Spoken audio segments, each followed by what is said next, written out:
Ladies and gentlemen, hit subscribe to this channel right now. Go to H.A. Goodman's other channel right after this. Before we get to the legal analysis, this is page 25 of the Inspector General report. In a letter submitted by McCabe's counsel after reviewing a draft of this report, McCabe argues that, quote, the OIG should credit Mr. McCabe's account over Director Comey's, and complains that the report, quote, paints Director Comey as a white knight carefully guarding FBI information while overlooking that Mr. McCabe's account is more credible for at least three key reasons. The OIG eventually backed Comey, but that's like a police department backing the police chief over a lieutenant. And so they all had to lie during the Inspector General investigation. The issue is that leaking took place all the time under James Comey. He's on record as having leaked to start the Mueller probe. Attorney General Loretta Lynch stated that there was too much leaking during Comey's tenure at the Federal Bureau of Investigation, and McCabe himself, to this day, states that Comey gave him the green light to leak information to the Wall Street Journal. Anyway, hit subscribe to this channel right now. This is page 25 of the Inspector General report that will be used to eventually convict James Comey. Now, he's trying to remove the case, but the DOJ is actually seeking to remove Comey's lawyer citing conflicts of interest. So really quickly, I want to read you this. Federal prosecutors signaled they might seek the removal of lead defense attorney in James Comey's criminal case, citing his possible role in the disclosure Comey made in 2017, shortly after President Trump fired him as FBI director in his first term. Prosecutors cited the years-long relationship between Comey and the defense attorney overseeing the case as a possible conflict of interest, noting in particular whether the attorney might have had any role in the disclosure Comey made during Trump's first term. This fact raises questions of conflict and disqualification for current lead defense counsel. That could be a huge defeat initially for Comey. The two overlapped during their first time as federal prosecutors in the Southern District of New York. And so this is huge also. But let's get started, ladies and gentlemen. Page 25, it's right here. McCabe has always stated that Comey allowed him to leak. Comey stated he was never part of a leak. You'll hear that in a second. To my super chat, thank you. I can't do this without you. Thanks to my super chat. Contributor, GW University law professor. Jonathan, I want to play part of the moment from 2017 that may be at the center of all this. Watch. Have you ever been an anonymous source in news reports about matters relating to the Trump investigation or the Clinton investigation? Never. Have you ever authorized someone else at the FBI to be an anonymous source in news reports about the Trump investigation or the Clinton investigation? No. Professor Turley, what are your thoughts after looking over this very short document that we have before us? Well, there's a crushing irony here because the two counts involve 18 U.S.C. 1001, 18 U.S.C. 1505. The first one is the very same crime that Comey made against Michael Flynn. And Comey gave speeches delighting crowds and explaining how what he did with Flynn wasn't exactly copacetic, that he just sent a couple of guys over and basically tricked him. And ultimately, they charged him on what many of us thought was a pretty thin indictment. So there is that irony. These two counts are mirror images, it appears, that they are alleging that the false statements also constituted the obstruction. But there is the interesting aspect to this is that, as you know, Laura, it's very, very hard to make out perjury cases against particularly sophisticated players like James Comey. This is a little different because they're just focusing on one statement, and that is, did you get someone else to leak information? That's true or false. And his aide and close associate, McCabe, said that he did order him or authorize him to make such a leak. Like I said, it's on page 25 of the Inspector General report. The Inspector General report has McCabe's version, and then it has Comey's version. But on page 25, there's further confirmation because McCabe pushes back through his legal counsel on Comey's recollection and the OIG's, the Inspector General's siding with Comey. In a letter submitted by McCabe's counsel after reviewing a draft of the report, McCabe argues that the, quote, OIG should credit Mr. McCabe's account over Director Comey's, and complains that the report, quote, paints Director Comey as a white knight carefully guarding the information. The first reason cited by McCabe as to why he should be believed over Comey is because he claims to have concrete recollection of the conversation between the two of them. So, again, this is not even 1/100th of what these wonderful people did in terms of crimes. 18 U.S. Code 371 should be leveled against all of these individuals. Okay, but let's continue. We also know that Comey later admitted that he called a friend, which I'm presuming is Columbia professor Daniel Richman, to get information to the New York Times and to the media after he was fired. So this is a rather murky situation for Comey. He was, Comey is a careful player, but he's also a bit of a rogue operator when things get tense. He went rogue with the Clinton press conference, but he particularly went rogue when he was being fired. He removed material from the FBI. The Inspector General issued a scathing report saying that he violated the FBI rules. It did not find that he leaked classified information, but that information was FBI information he should never have removed. And then he himself admitted that he called up a friend to leak some information to the media. Now, that doesn't actually give him a pristine appearance. It suggests a foundation for this type of charge. None of us are happy about seeing political opponents charged. And so this case is going to remain controversial. The president truly despises this individual, and it appears to be a mutual feeling. But when you look at the charge itself, it is different from what some people might have thought. It's going to come down to whether Jim Comey is a leaker and a liar. Did he or didn't he? Did he or didn't he? And did he have the willful intent, which I think going to that point, and there are two different issues here. He passed information off to his buddy at Columbia, Richmond, who was his old colleague, and then Richmond gave it to Michael Schmidt at the New York Times, and Michael Schmidt then would shape the coverage of this Russia collusion story with that information. Now, that in and of itself demonstrates what, Jonathan? That the FBI director was intimately involved in trying to guide the media to report the situation as he saw it. When that information presumably should not have been released under any circumstances.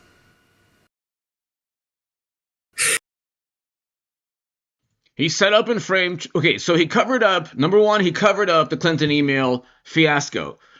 He couldn't find intent. This is like, Inspector Clouseau couldn't find intent when a Secretary of State had private servers, secret servers, manned by people that she paid only to run the servers that actually were able to obtain classified and top secret intelligence from U.S. government servers.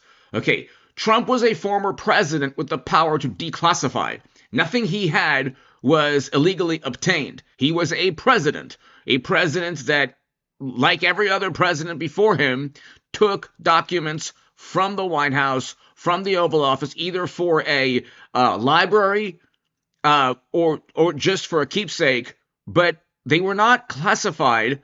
He declassified each and every one of them. As president, he was able to do so.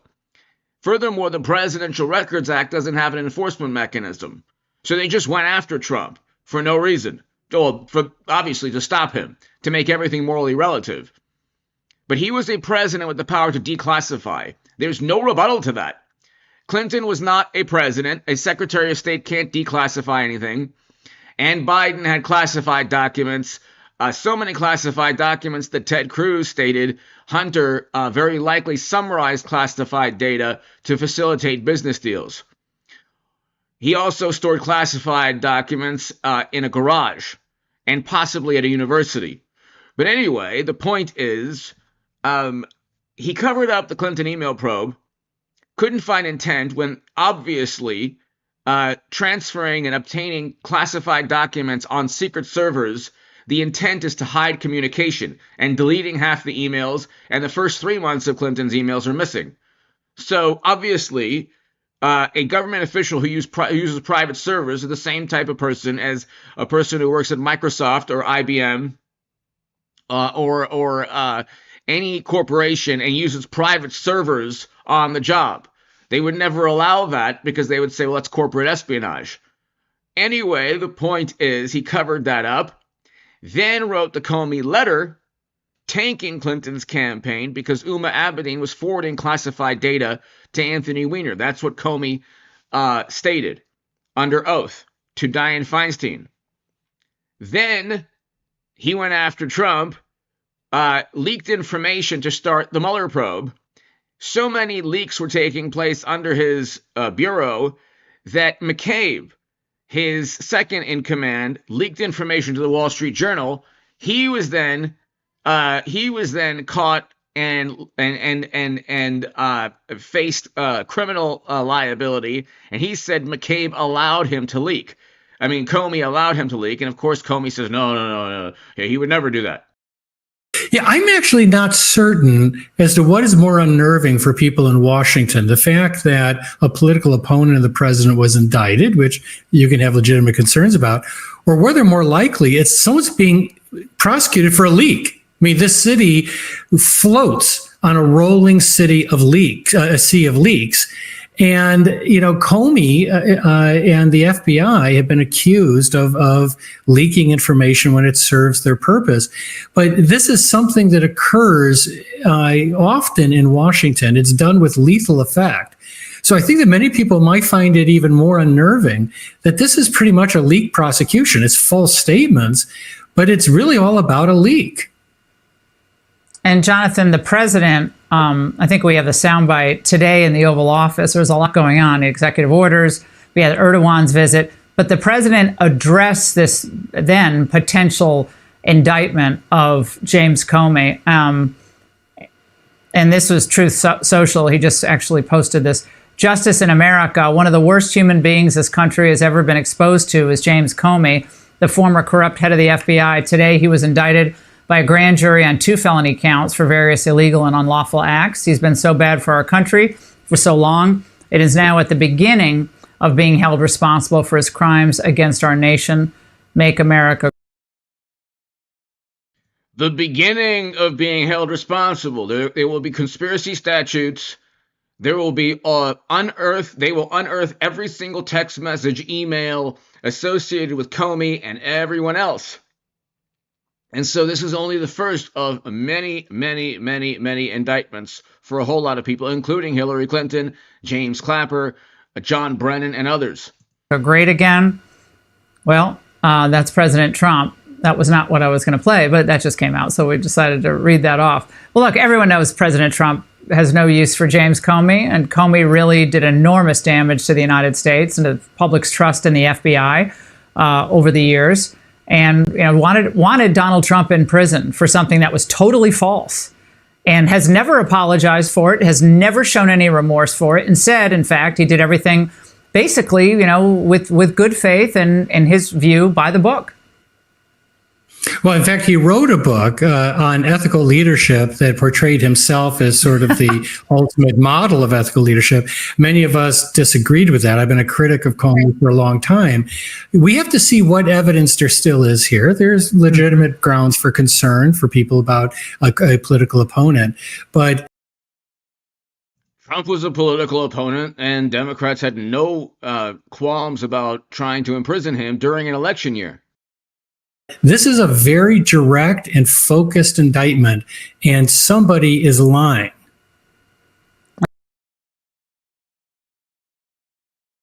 Do this simple trick.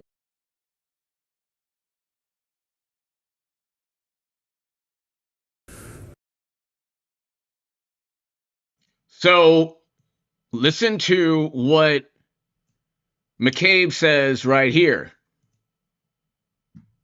He is still backing his version of the truth, which is what makes which will be what convicts Comey at trial. Okay, here it is, page 25. In a letter submitted, McCabe argues that the OIG should credit Mr. McCabe's account over Director Comey's. Well, what's McCabe's account? Check it out.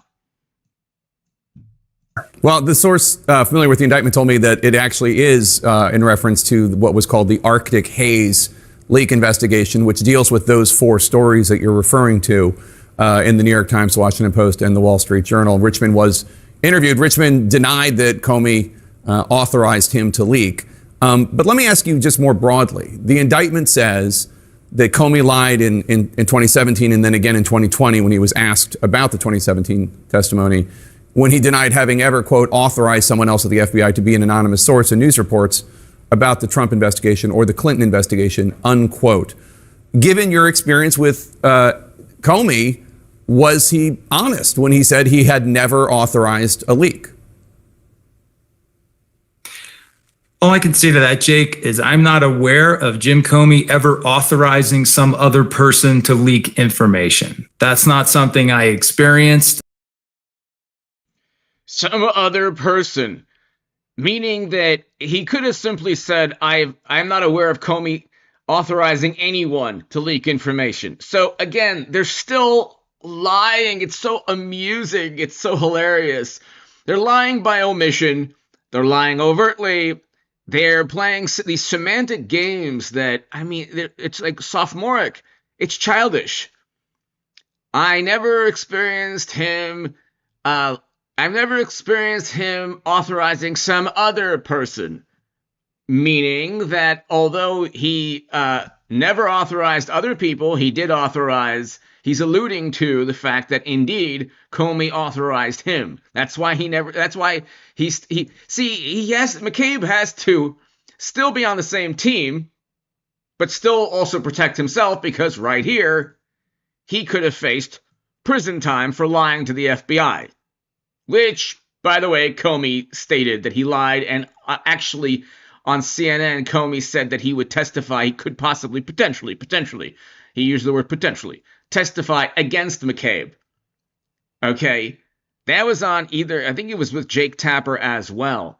Could have been with Wolf Blitzer, but I think it was Jake Tapper on CNN. Comey said he could possibly testify against McCabe because in a letter submitted by McCabe's counsel after reviewing a draft of the OIG report, McCabe argues that, quote, the OIG should credit Mr. McCabe's account over Director Comey's, and complains that the report, quote, paints Director Comey as a white knight carefully guarding information, while overlooking that Mr. McCabe's account is more credible for 3 key reasons. Well, what's Mr. McCabe's account? He's still stating that Comey allowed him to leak. Personally, it's not something I saw in all the time I spent working around Jim Comey. So I can't sit here and... In 2017 and then negation, unquote. Given your experience with Comey, was he honest when he said he had never authorized a leak? All I can say to that, Jake, is I'm not aware of Jim Comey ever authorizing some other person to leak information. That's not something I experienced. Personally, it's not something I saw in all the time I spent working around Jim Comey. So I can't sit here and characterize his testimony, which I think is far from clear enough to be the basis of a false statement or perjury prosecution. But nevertheless, all I can say is what my own experience revealed, and that is I didn't ever see Jim Comey authorizing other people to leak information. I didn't ever see Jim Comey authorizing other people. Emphasis on other people. That's meaning that indeed Comey authorized him, but maybe not other people. So there you go. There you go. This isn't rocket science. This is pretty. It's a September 2020 congressional hearing denied. It's pretty easy to decipher what's going on. Okay, they're all part of the same team.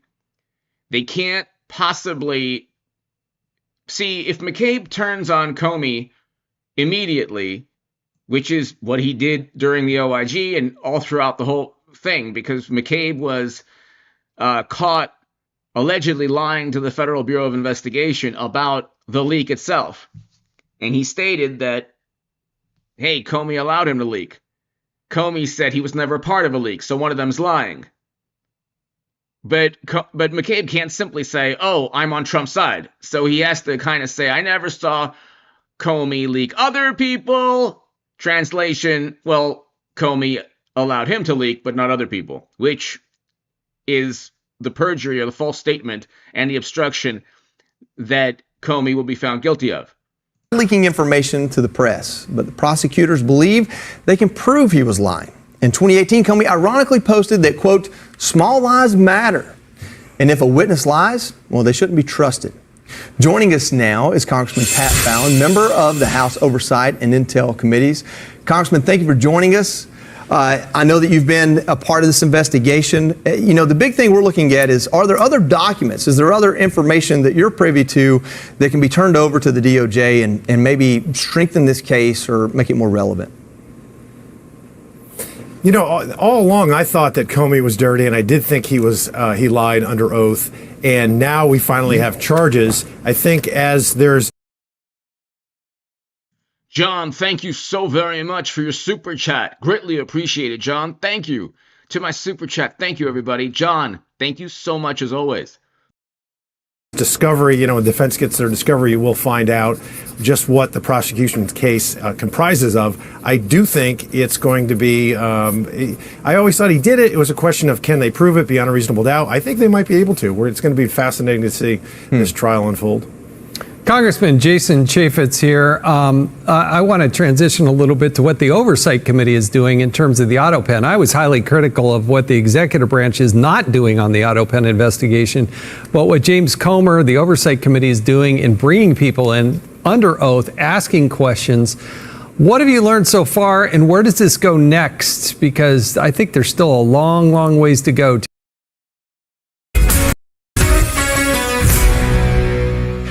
Former FBI Director James Comey is indicted for alleged false statements and obstruction of congressional proceedings.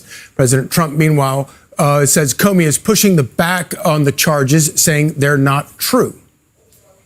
My heart is broken for the Department of Justice, but I have great confidence in the federal judicial system, and I'm innocent. So let's have a trial. But he's trying to evade trial by saying it's selective prosecution. He's also trying to evade a trial by stating that the prosecutor was not lawfully appointed. So I think on both attempts he'll fail. But he doesn't want a trial, because then McCabe is then called to testify, just like he stated he would testify against McCabe. And keep the faith. Let's bring in Fox News contributor Miranda Devine. So when you look at that video of James Comey saying... Miranda Devine, by the way, along with John Solomon and a couple of other people, deserve the Pulitzer Prize. This woman is a brilliant journalist. John Solomon is a brilliant journalist. Let's continue. That to the camera. What do you think? Well, I think that if I were his lawyer, I'd be having conniptions, because really, you're not supposed to open your mouth after you've been indicted. It just shows the arrogance of the man and sort of the nuttiness of him. You know, he was just a couple of weeks ago that he was doing that Swiftie, reading out words from Taylor Swift songs and saying he was a Swiftie. I mean, I don't know how old he thinks he is. He just seems like a ridiculous figure, and his judgment judgment throughout his tenure at the FBI was flawed, and he's just a weak and silly sort of man.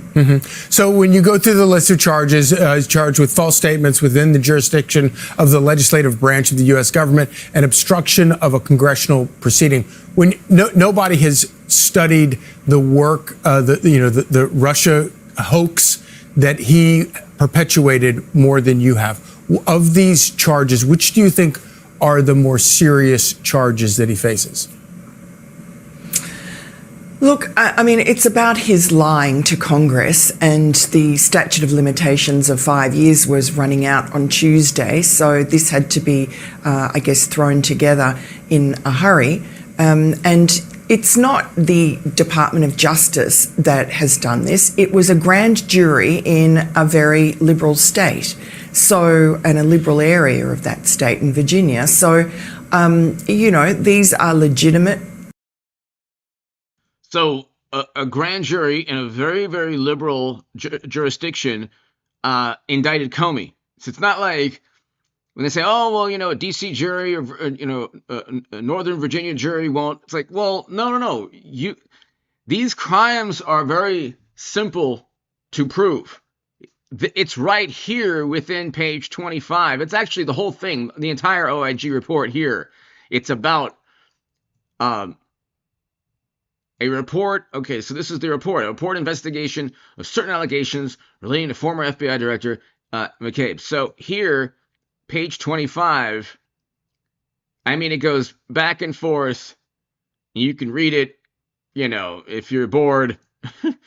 But this is the page where I really think, because they go back and forth, Comey says he doesn't really remember. Comey says he never would allow that. McCabe said he definitely knew and he was fine with it. In fact, Comey thought it was a good idea.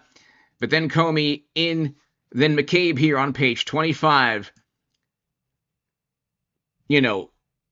continues with his legal counsel stating that after he had read the report, the OIG should credit Mr. McCabe's account over Director Comey's. So that right there will likely be used in as discovery in a court of law, in the trial, or before the trial. Charges, and they are serious. I think that it was a little disappointing.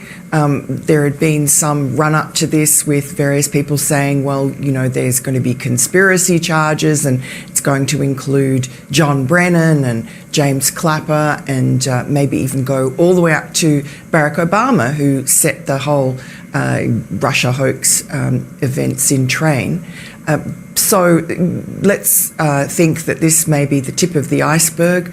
I know Mike Davis who's a lawyer. He thinks that there are many more charges to come, but this was just an easy one to pluck off the tree and say, well, we'll get it in before the statute of limitations is up. There's clear evidence that James Comey was untruthful when he testified 5 years ago.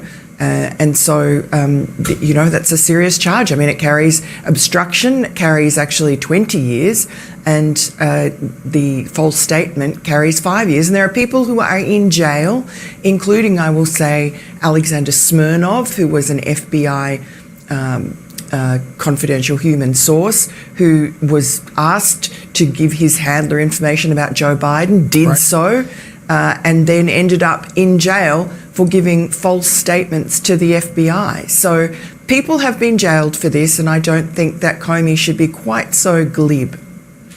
Indeed. Miranda, thank you so much.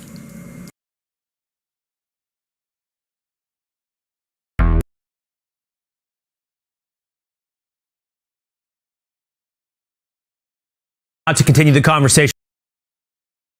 And this will not be the only indictment. This is just, they call it a placeholder indictment. There will be more indictments of Comey, okay? He set up and framed Trump utilizing the dossier, knowing that it was purchased by Clinton. He lied under oath, stating he didn't know. They all knew. If you're the FBI director, why would you give a dossier or anything to the president and not knowing the origin of what you're introducing to anyone, to the president, to anyone? Would you give a piece of paper to the President of the United States of America or a document or a bunch of lies, knowing that these were all false, absurd allegations, without knowing who paid for it, who funded it. Comey literally introduced the dossier to Trump, knowing it was purchased by Clinton and the DNC, and he lied under oath, said, oh, he didn't know. Former Deputy Assistant Attorney General John Yoo and former FBI Assistant Director, a man who knows James Comey pretty well, Chris Swecker. John, I think the question, and really perhaps the only question that matters in this entire episode, is whether or not that video, which we just heard of James Comey before Congress, before the Senate, was a lie. Was it perjury? I think that the Justice Department has the grounds to charge Comey. You have right there under oath, under questioning by a senator, a difference between Comey and his deputy. I believe it's Andrew McCabe is on the other side of this conversation as to whether Comey authorized McCabe to leak law enforcement information to the press. Now, I think this is the approach that the Justice Department takes to other high-profile criminals. Sometimes you can't get them for the things they really did, so you get them for violations. For example, Al Capone was prosecuted not for mafia activities, but for tax evasion. Here, Jim Comey, I think, turned out to be one of the most politicized directors of the FBI in its history. You may recall what he did in the lead up to the 2016 elections. And then the worst, I think, which you went through in your timeline, trying to entrap President Trump into an obstruction of justice charge, which led to the whole Mueller investigation over the Russia hoax, which was disproven by the Mueller investigation. And so I think what the Justice Department doing is going after Comey for this one charge, which you could see on the tape. I think that's a plausible case to bring into court. It will be up to the jury to decide whether this he said, she said case and the evidence is enough to convict Comey. But I think the reason why the department is targeting him is because of his politicization of the FBI in the years beforehand.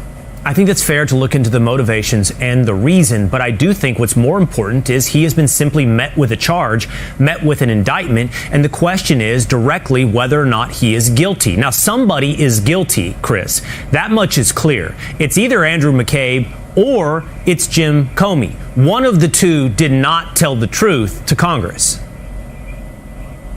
Yeah, well, what you said at the beginning is all true. Jim Comey, nobody's been more critical of him than I. I know how the Bureau is supposed to operate. I know how the justice system is supposed to operate.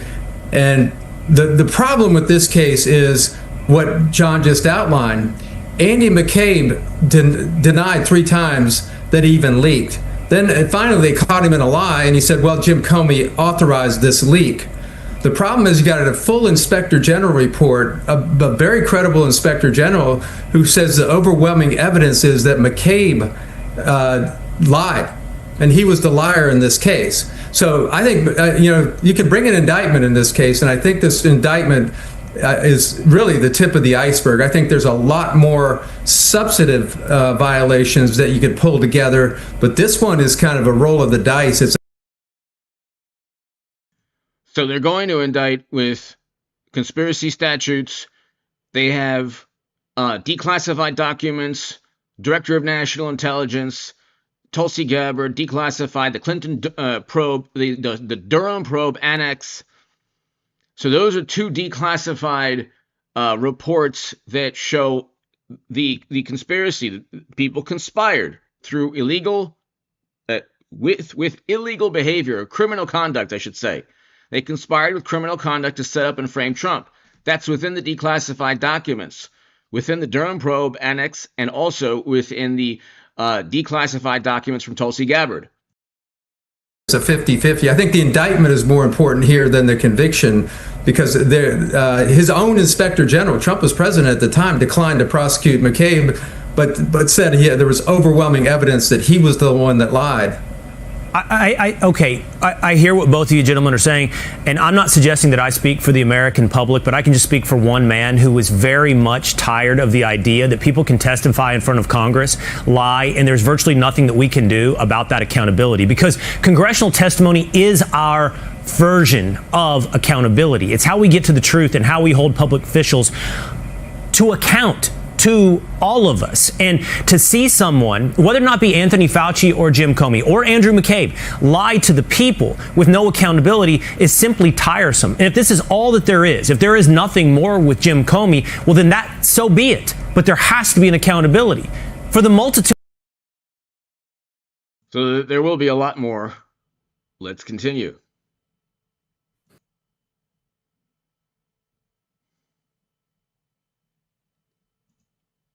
You're hearing a lot, especially from authorized it after the fact.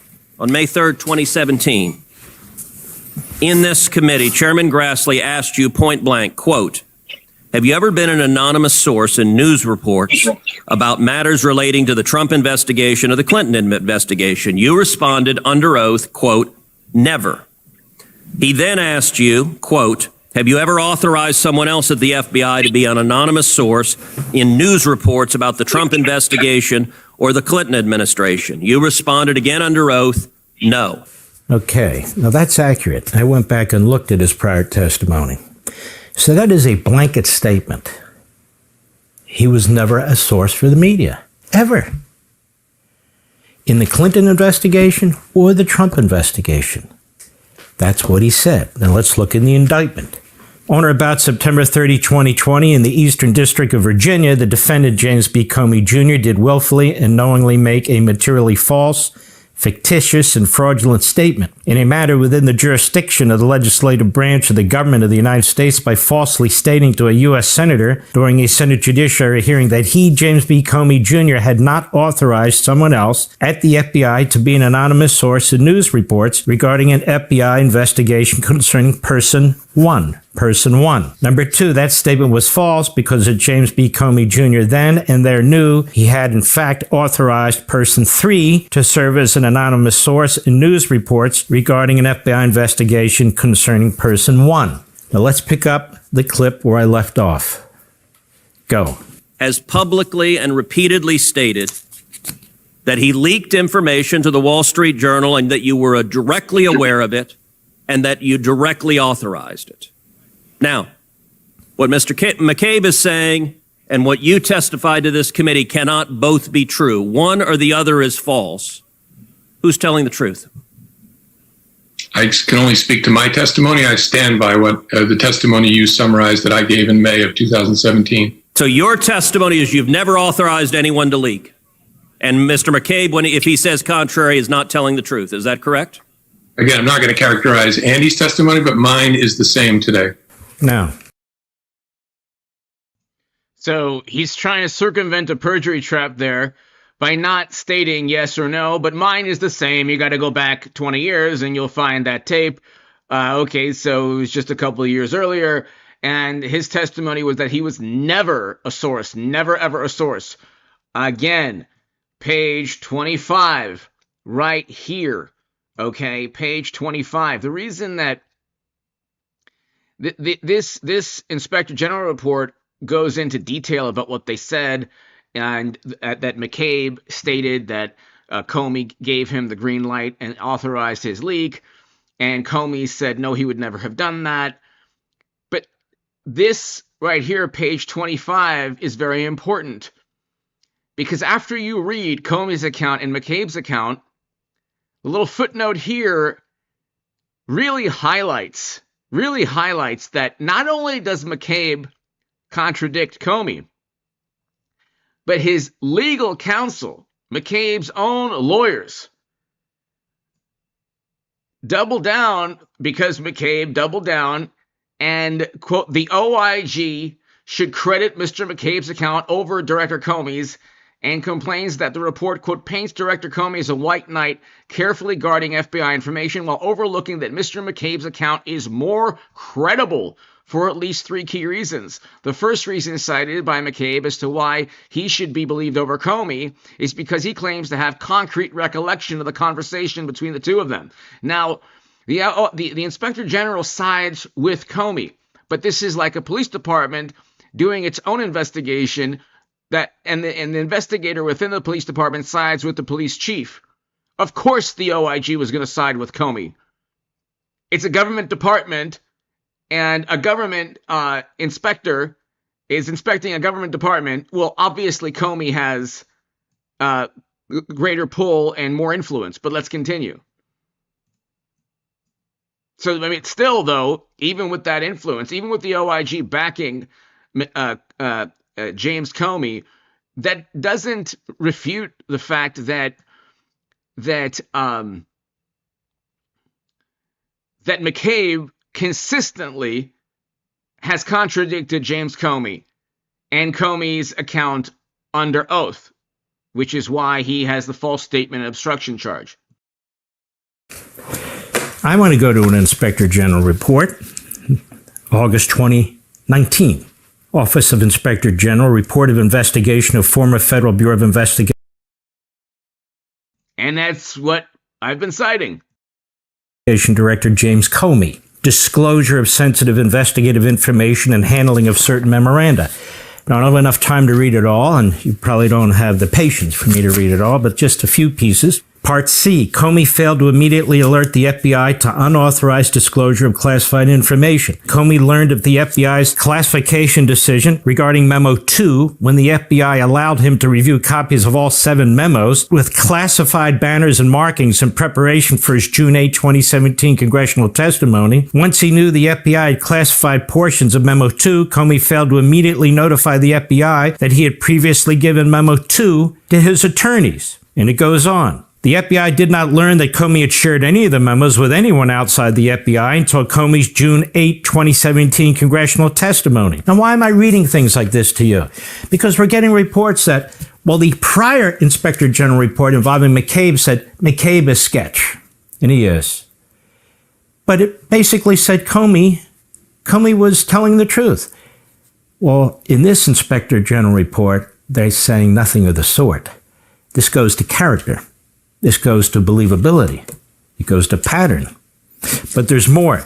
Conclusion. Item 6. Congress had provided the FBI with substantial powers and authorities to gather evidence as part of the FBI's criminal and counterintelligence mission. The FBI uses these authorities every day in its many investigations into allegations of drug trafficking and so forth and so on, host of other threats to national security and public safety. And in the process, the FBI lawfully gains access to a significant amount of sensitive information about individuals, many of whom have not been charged, may never be charged, or may not even be a subject to the investigations. For this reason, the civil liberties of every individual who may fall within the scope of the FBI's investigative authorities depend on the FBI's ability to protect sensitive information from unauthorized disclosure, it says later. However, after his removal as FBI director 2 months later, Comey provided a copy of Memo 4, which Comey had kept without authorization to Richmond, a Columbia Law School professor, friend of his, with instructions to share the contents with a reporter. For the New York Times, had his friend leak a story, a document to the New York Times, which in fact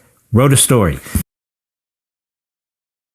When Comey or McCabe or anyone is a source for the New York Times or Washington Post, that's not journalism. That's called public relations at best, and it could be linked to criminal behavior in terms of conspiracy statutes. When a government source is leaking false, fake, phony stories that Trump colluded with Russia, that thrusts the country, that moves the country into a direction of government-sanctioned conspiracy theory. 10 years, a decade of Trump-Russia, it was completely fabricated, and every single day for like 3, 4, 5 years straight, it was Trump-Russia, Trump-Russia. And that was from 2016, 17, 18, and 19 until the Mueller probe proved there was nothing, zero, not one vote was altered. But if a journalist at the Washington Post or New York Times or the Atlantic has a source, and they never have any sources about Hunter's laptop or Clinton's servers or anything bad about Democrats. Every single source is Trump bad, Trump orange, Trump bad, Trump Russia. That's not journalism. You're basically working for the Democratic Party at that point, and you're creating a Democratic Party newsletter, not a publication. Memo 4 included information that was related to both the FBI's ongoing investigation of General Flynn and, by Comey's own account, information that he believed and alleged constituted evidence of an attempt to obstruct the ongoing Flynn investigation. Later that same day, the New York Times published an article about Memo 4, so they followed through. Comey memo says Trump asked him to end Flynn investigation. Former Director Comey failed to live up to this responsibility by not safeguarding sensitive information obtained during the course of his FBI employment, and by using it to create public pressure for official action. Comey set a dangerous example for the over 35,000 current FBI employees and the many thousands more former FBI employees who similarly have access to or knowledge of non-public information. Comey said he was compelled to take these actions if I love this country and I love the Department of Justice and I love the FBI. However, were current or former FBI employees to follow their own strongly held example and disclose sensitive information in service to their own strongly held personal convictions, the FBI would have been able to dispatch its law enforcement duties. So he retains memos, he gives out information on the memos, he does in fact have somebody leak on his behalf and has leaked before. What was not permitted was the unauthorized disclosure of sensitive investigative information obtained during the course of FBI employment in order to achieve a personally desired outcome. This is August 2019 by the Inspector General. Now let's go on. The testimony you heard there, little bit with Ted Cruz, was in 2020. Subsequent to this report.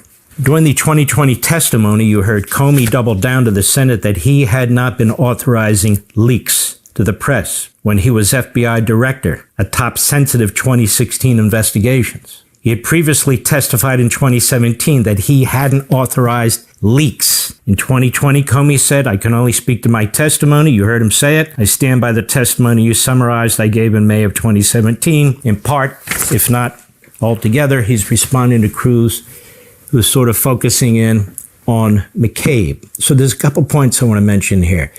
This man is a very sleazy character in history, Comey. So those who are writing in National Review and elsewhere is saying, well, look, the Inspector General in the prior case is holding up McCabe as, really unbelievable and so forth. The next year, he wrote a report on Comey and his violations with sensitive information and leaking and so forth, which raises serious questions about his believability, which I'm sure the prosecutors have looked at and the prosecutors will likely use. Now, McCabe has said Comey was aware of the leak and approved of it after the fact. And you heard Comey's response. He was not involved in any leaks. In any leaks. And so we're hung up with this word authorized, aren't we?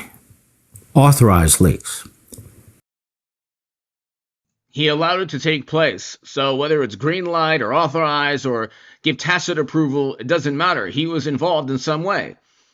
And even the Attorney General at that point stated that Comey leaked too much information, or that his bureau leaked too much information. That's how, the Russiagate lies, the lie, the hoax, the myth that Russia wanted Trump was leaked to the press. Then the press, because none of them were wearing Make America Great Again hats, there's not one supporter of President Trump writing at any of the top publications, New York Times, Washington Post, The Atlantic, Rolling Stone, not one supporter of President Trump. They're all lifelong Democrats, progressives, leftists. So they're more than willing to just publish anything detrimental to Trump, whether it's true or not. And if they have a source, the source is almost always anti-Trump. And the source, in this case, whether it's Comey, McCabe, or anyone else, was giving fabricated lies and completely false stories to then get them to be published. So FISA judges would look and say, oh, it's public record. Oh, look, okay, we'll sign off. That's how they created the entire hoax, through the media. Was Comey aware of the leak? Was he told about the leak?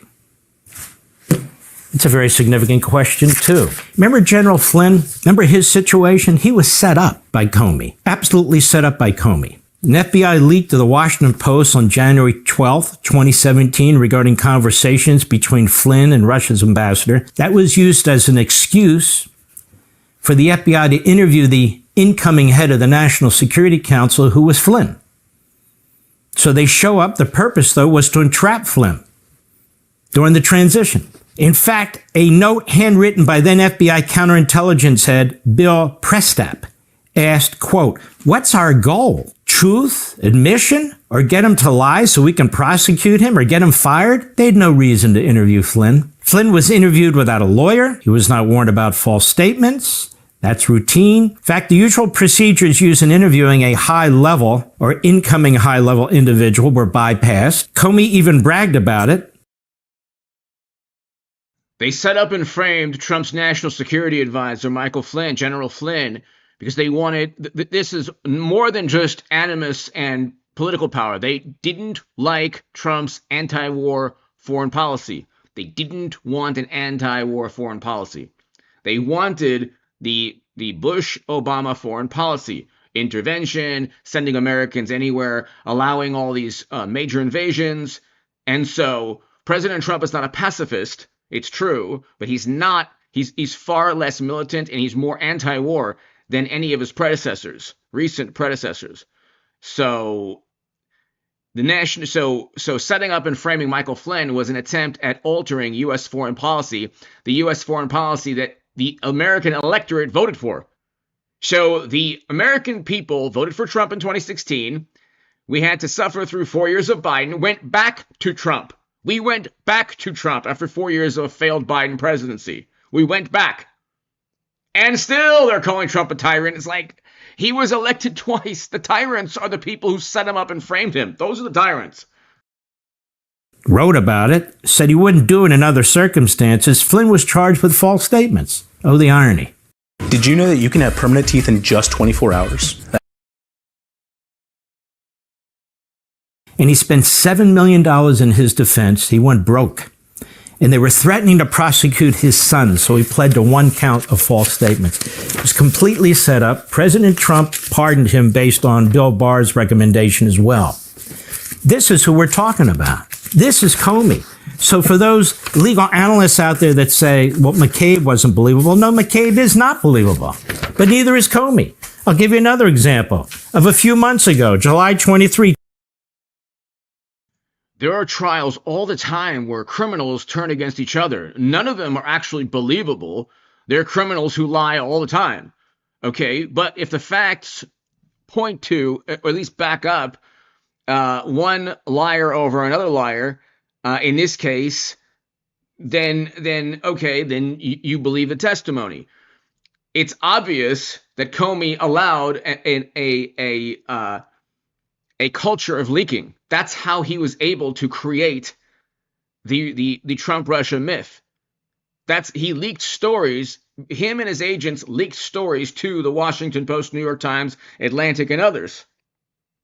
Then they just published false, fake news.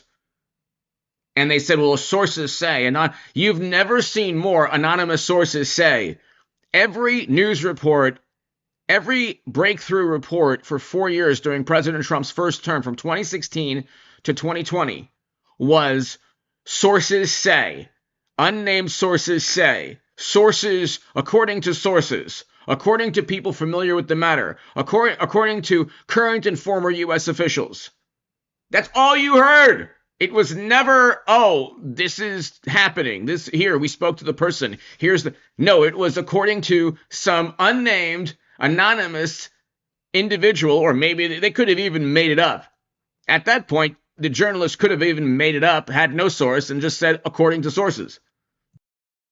2025. Here we have Tulsi Gabbard, the director of national intelligence. And she says a treasonous conspiracy led by President Obama and his national security team, including James Clapper, John Brennan, and James Comey, to manipulate and manufacture intelligence that promoted a contrived false narrative, falsely claiming Putin aspired to help President-elect Trump's election chances when possible by discrediting Secretary Clinton. Now, they knew it was a lie. They knew Clinton was the one putting together this dossier. They knew it. Brennan knew it. Comey would find out about it. He knew it. They all knew it. Obama knew it, which is why he ordered a new CIA report with a result that he wanted. And that's why I'm telling you, I think President Obama is actually going to help or helping President Trump indict all of these people, because all of them, when the conspiracy statutes are leveled 4, 5, 6 months from now, all of them or sooner, all of them will blame President Obama. So number one, President Obama circumvents criminal liability for setting up and framing Trump. Number two, he takes full control of the Democratic Party from the I'm with her crowd. So I think almost certainly he's helping President Trump find all the receipts. Which was the opposite of the truth. And that launched the whole Russia collusion issue. Comey was in on it. President Obama directed the creation of this January 2017 Intelligence Community Assessment after President Trump defeated Hillary Clinton in the 2016 election, and it served as the basis for what was essentially a years-long coup, writes Gabbard correctly, against the duly elected President of the United States, subverting the will of the American people and attempting to delegitimize Donald Trump's presidency. These are the people we're talking about. Now, the question to me is this. When Comey said he never, ever leaked information to the media, ever, in the Clinton case or in the Trump case, is that true? These former federal prosecutors who are like a conga line of dancers now, who all say the same thing because it's a kind of a network where they read each other's stuff and they regurgitate it. They give the benefit of the doubt to Comey? I don't think so. And remember, his testimony in 2017 and otherwise was that he never spoke to the media or leaked to the media about these things. That's what his responses to Senator Grassley. And he referred to that when the question came up about, we think it's McCabe, could be others, could be other instances, I don't know. But in the McCabe case, even if it's McCabe saying he was aware of it, Comey, and subsequently authorized it or accepted it, isn't that bad enough? Oh, Mark, it's bad enough, but is it criminal? Is that a false statement? Yeah, I think so. Of course it's a false statement. He stated categorically that he wasn't involved in any leak. Okay, he never stated that he never authorized the leak. He wasn't involved in any leak. That's a very vague, broad statement. But this is very interesting. Mike Davis, he's awesome. Very, very awesome. And check this out. Seeking to indict former FBI Director Jim Comey over perjury, saying that he lied to Congress during his 2020 hearing about the handling of Russia collusion investigation and who leaked information to the press. Watch this. Mr. McCabe, who works for you, has publicly and repeatedly stated that he leaked information to the Wall Street Journal and that you were directly aware of it and that you directly authorized it. I can only speak to my testimony. I stand by what the testimony you summarized that I gave in May of 2017. So your testimony is you've never authorized anyone to leak. I'm not going to characterize Andy's testimony, but mine is the same today. Jim Comey walking a balance there and not saying too much. Devin Nunes joined me back in 2018 on Sunday Morning Futures talking about the movement of this information and whether or not it was Jim Comey who told Andrew McCabe to leak to the Wall Street Journal that Trump had colluded with Russia. Watch this. Mr. McCabe has been recommended that he face criminal charges. Now, his lawyer, and he has a right to his lawyer has said, no, this is not true what the IG, Mr. Comey, is lying, essentially, is what Mr. McCabe is saying, that Comey did give him the right to go talk to the press. So, this all has to be fleshed out. Clearly, the IG doesn't believe, the IG believed Mr. Comey, that Comey did not give Mr. McCabe the ability to go talk to the press. Now, as it relates to Mr. Comey, you've got the added problem now that the memos that he wrote, the 7 memos that he decided to write on President Trump, never wrote memos on any of the other meetings he had with the other president or the AG or anyone else prior to this, but he kept 7 memos 4 of those were classified. He decided to launder them to a friend who then leaked them to the New York Times. If those memos contain classified information, he purposely did that. He purposely leaked them in order to get a special counsel started after he was fired. He leaked pieces of these, so we need to figure out exactly what is it that he leaked. Who did he give these memos to? And was it just the friend that leaked them to the New York Times, or were there others? I believe there were others. I think that these Comey memos were actually given to several people. It contained classified information.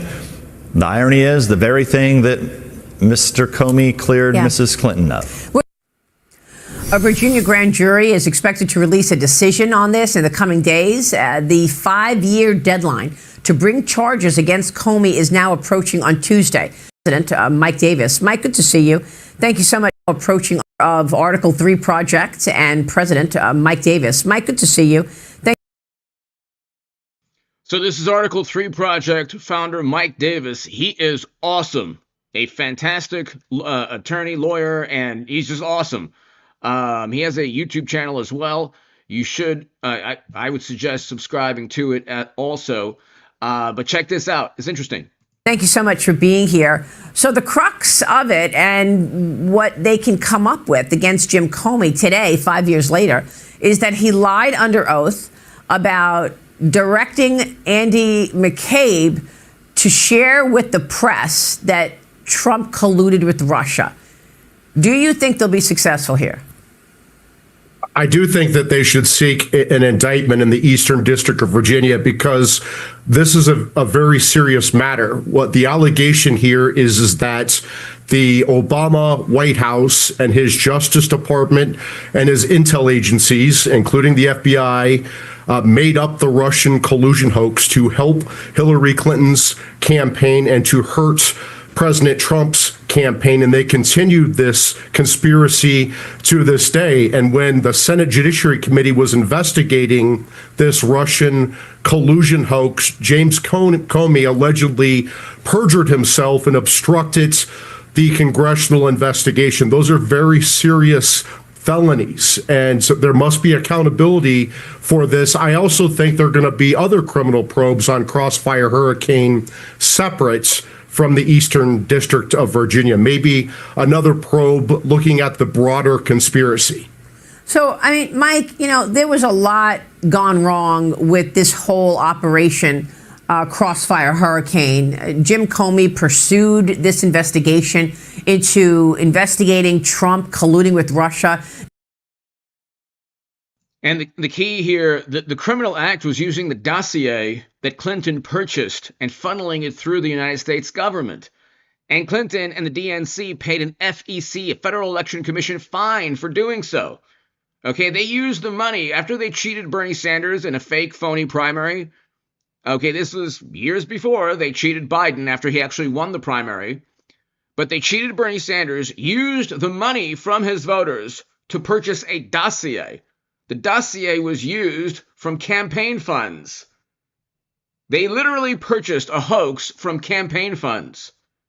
And then they paid a Federal Election Commission fine.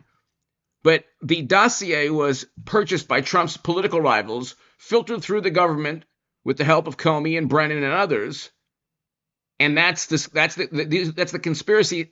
That's linked to the conspiracy statutes that Mike Davis is talking about.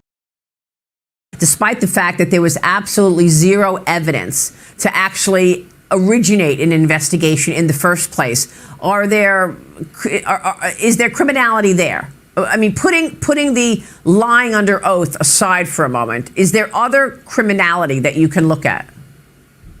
Absolutely. I mean, we have to step back and remember this is the greatest scandal in American history. When you have a president of the United States and his top aides and advisors colluding with intel agencies and law enforcement to take out their political enemy, to help their political ally to change the outcome of an election. And when they failed to do that in 2016, they continued this conspiracy to this day to take out President Trump. And so, yes, this is very serious. This is a conspiracy. This is obstruction. This is perjury. This is you can't get more serious than this when you are using intel agencies and law enforcement to rig and steal elections. It's just unbelievable. And believe me, I understand how big this is. We all lived it together.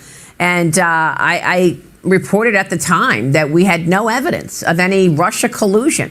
And how did this investigation originate in the first place? But the idea of conspiracy, Mike, I want you to drill down on that for a moment, because when I spoke with John Ratcliffe, who was really the truth teller in all of this, between Devin Nunes and John Ratcliffe, that is the only way the public really got real information. But Ratcliffe told me recently that when you're looking at conspiracy, and it looks like that's what this was, conspiracy against Donald Trump, there is no statute of limitations. Do you agree with that? Well, you can look at, for example, conspiracy against rights under 18 U.S.C. Section 241. Joe Biden and Jack Smith and their Justice Department is very familiar with conspiracy against rights, because it is one of the bogus charges that Jack Smith brought against President Trump for questioning the 2020 election. But what they did was actually a conspiracy against rights when you politicize and weaponize law enforcement and intel agencies to take out your political opponents for non-crimes. That seems like a textbook definition of conspiracy against rights. And generally, there's a 5-year statute of limitations for federal felonies, including conspiracy. But the conspiracy continues to this day. Covering up the conspiracy continues the conspiracy. So there's no statute of limitation problem with conspiracy. So do you expect an indictment of Jim Comey this week? I hope so.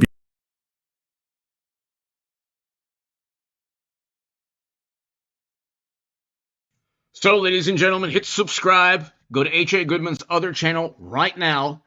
And it's happening. It is happening, ladies and gentlemen. I'll be back this evening. Be here this